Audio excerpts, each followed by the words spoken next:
Hi everyone, my name is Shweta and I am a UPSC aspirant. I know that there is a lot of confusion on this APFC, and even I am very skeptical about the notification and hence was looking for different videos on the same on YouTube. So I thought I was wasting a lot of time on looking for these videos and waiting for the notification. Hence, decided to start my preparation. So I thought to make some study vlogs which would help you guys as well, because I would be sharing my daily study routine as well as my notes. And this is how my notes look like. You can take a screenshot if you want to. This would help us to have a sense of discipline and would imbibe a spirit of competitiveness, and will help in focus on our exam, which is very important. And this is my first vlog, so there might be some technical glitches, so please bear with me. So I would be starting my preparation with polity, and within couple of days I would start this India struggle for independence as well. And the first topic which I've chosen is making of Indian constitution, though I know that there is a need for this historical background video, but I thought it is a very factual thing, so I thought to start with some interesting topic. So hence I've chosen this one, that is making of Indian constitution. So let's start studying. So in the starting is that in 1934 the idea of constituent assembly was put forward by Mr. M.N. Roy. Next, after 1 year in 1935, Indian National Congress for the first time has demanded officially to have this constituent assembly. And following this, in 1940, we had this August offer in which the British had officially accepted to constitute a constituent assembly for India. Hence, in 1946, we have this cabinet mission which came to India to formulate schemes for constituent assembly. And there were three members. One was Pethick Lawrence, the other was Stafford Cripps, and the next person was A.V. Alexander. Pethick Lawrence was the Secretary of State of India. Stafford Cripps was the President of Board of Trade. And the next person was A.V. Alexander, who is the First Lord of Admiralty. I think this President of Board of Trade and the First Lord of Admiralty is not necessary, but just have a glance over it. Next, moving on to this cabinet mission plan, we were provided 389 seats, out of which 296 were for British India and 93 were for princely state. And there is another category as well. This 292 were for British province and 4 were for chief commissioner provinces. So these numbers are very important. Next, moving on to the allocation of seats. There were two categories in this. One is with respect to proportion of the population, that is 1 seat to 1 million population. And the other thing is the seats were divided among three communities, that is Muslims, Sikh, and General. And the seats were based on two types, one is elected and the other is nominated. And the elections also were done indirectly, not direct election, based on proportional representation of single transferable vote. Next, moving on to the elections. As I've told you, the elections were conducted for 296 seats. Please ignore if there are any other noises. So the Congress won 208 seats, Muslim League won 73 seats, and 15 were for independent.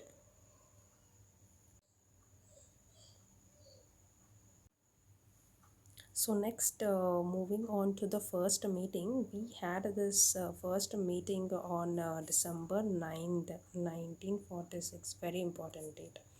And the Muslim League had boycotted the meeting. We had Dr. Sachidananda Sinha, who is the oldest member of the Constituent Assembly, was elected as the president, which is of temporary nature. And we followed this as a French practice. Next, later on, Dr. Rajendra Prasad was elected as the president, and we had two vice presidents for Constituent Assembly. One was Mr. H.C. Mukherjee, and the other was V.T. Krishnamachari. The next important topic is the objective resolution, which is also called as a modified version of preamble. This has only two important things. One is when it was moved and when it was adopted. It was moved on December 13th, 1946, and it was adopted on January 22nd, 1947. Then we have this Mountbatten Plan, which was on June 3rd, 1947. This led to two things. One is the Muslim League, which has boycotted the Constituent Assembly, has entered the Constituent Assembly, and there were only few princely states earlier who had entered the Constituent Assembly. However, after this Mountbatten Plan, the other princely states have also joined. Next, we have this India's Indian Act of Independence. Sorry, I forgot to write this independence here. So this is a very important act. This led to three important things. One is the assembly was made a fully sovereign body, which means that the assembly can make any laws and repeal any laws which were earlier made by the British, and it has become the first legislative body as well. So there were two things which were being done by the Constituent Assembly. One is to prepare a constitution, the other is to make the ordinary laws for the upcoming independent India. So when they were making this ordinary laws, it was headed by G.V. Mavlankar, and then when they were preparing the constitution, it was headed by Rajendra Prasad. Okay. Then the third point is that the Muslim League had withdrawn from the Constituent Assembly. Hence, finally, we had the total strength as 299, out of which the British provinces were 229 and the 70 were from the princely state. And there were other functions of the Constituent Assembly as well.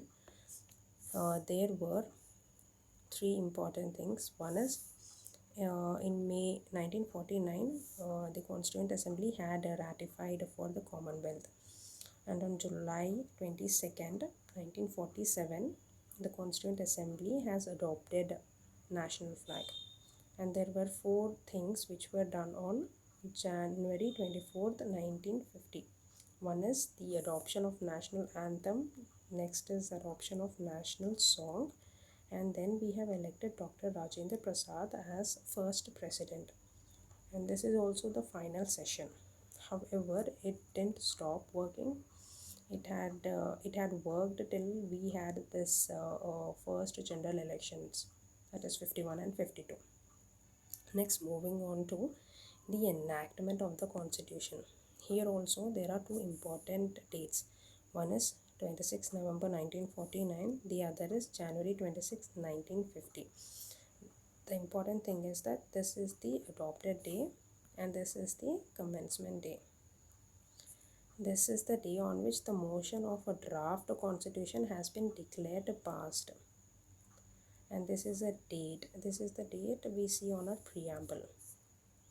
And so on that day we had this preamble, 395 articles as well as 8 schedules. However, the major part of the constitution came into force on January 26th.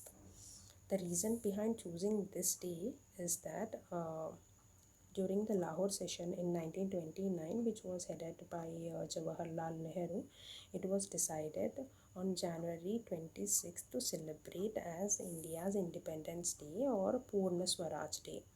Hence, we have chosen this January 26, 1950 as the date of commencement of our constitution. Okay. Next, after coming of our constitution, we have repealed two acts.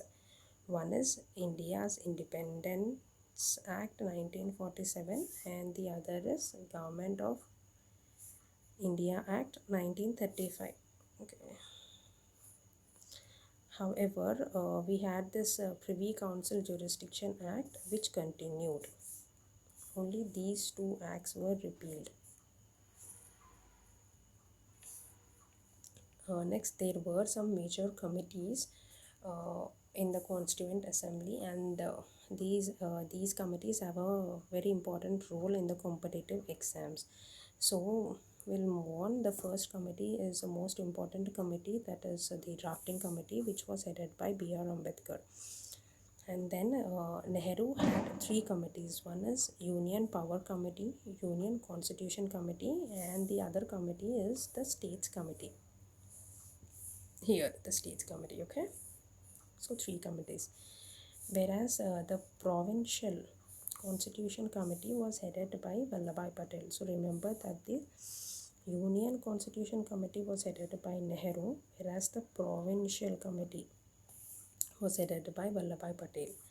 Vallabhbhai Patel had also another committee which was Advisory Committee on Fundamental Rights, Minorities, Tribal and the Excluded Areas. However, there were subcommittees on this. Like Fundamental Right was headed by Kripalani. I just tell you certain mnemonics to remember these names. That is, we have the Sikh community and they have this kripan, which is a sword, which is very fundamental for them. So remember these words: kripan, fundamental for Sikh communities. So try to correlate fundamental rights, kripalani. Okay. Next, minority subcommittee. Consider that the Mukherjee, though it is a surname, consider that the Mukherjees are the minorities.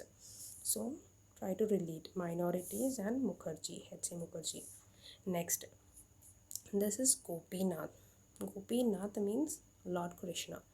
So consider that in northeast frontier, the tribal area people worship Lord Krishna.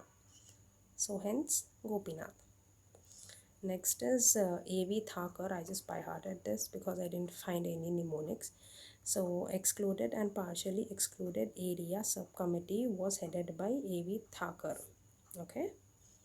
Next, there were three committees which were headed by Rajendra Prasad. One is Rules Committee, other is Steering Committee, and the other is National Flag Committee. Consider a story. Like Rajendra Prasad is driving a car and he has certain rules while driving a car, and in his car there is a national flag. So Rajendra Prasad, rules, steering and a national flag. Okay. Next, as I've told you that Jawaharlal Nehru was heading this state committee. Next, moving, we have a committee for functions of Constituent Assembly. So for this, consider this Lanka. I am from Telangana, so in Telugu, Lanka means a big thing. Consider that there is a function, a party of Constituent Assembly in a very big place. So Lanka, function of Constituent Assembly. Okay. Then House Committee. House Committee was headed by Pattabi Sitaramaya. Consider this Pattabi Sitaramaya's house is very lavish. House Pattabi Sitaramaya. Then Language Committee. Language Committee is Moturi Satyanarayana. The story is, though whichever language you speak, it is very important that you speak truth. So language and Satya. Satya means truth. Next, Order of Business Committee. Order of Business Committee. This was headed by K.M. Munshi. It is very important that women should be empowered and they should start their own business. So she business. Okay. This is how you try to remember these things, and you find any other thing very interesting, please follow that as well. Next, we have another committee which is a very important committee, that is the drafting committee, which I actually told you earlier as well. And there were totally 8 members in the committee, including the chairman, and it was headed by B.R. Ambedkar, and it had these 7 members. One is Alladi Krishnaswamy Iyer, D.P. Khaitan, N. Madhavarao, K.M. Munshi, N. Gopalaswamy Iyengar, T.T. Krishnamachari, and Syed Muhammad Sadullah. And this is a very important committee. Please remember all the names. And I think this is the last topic. Okay, this is how I prepare my notes. I would be sharing the rest of the notes with you guys as well, and if it is helpful, please like and subscribe my channel, and you would be getting notifications if you subscribe my channel. Okay, thank you.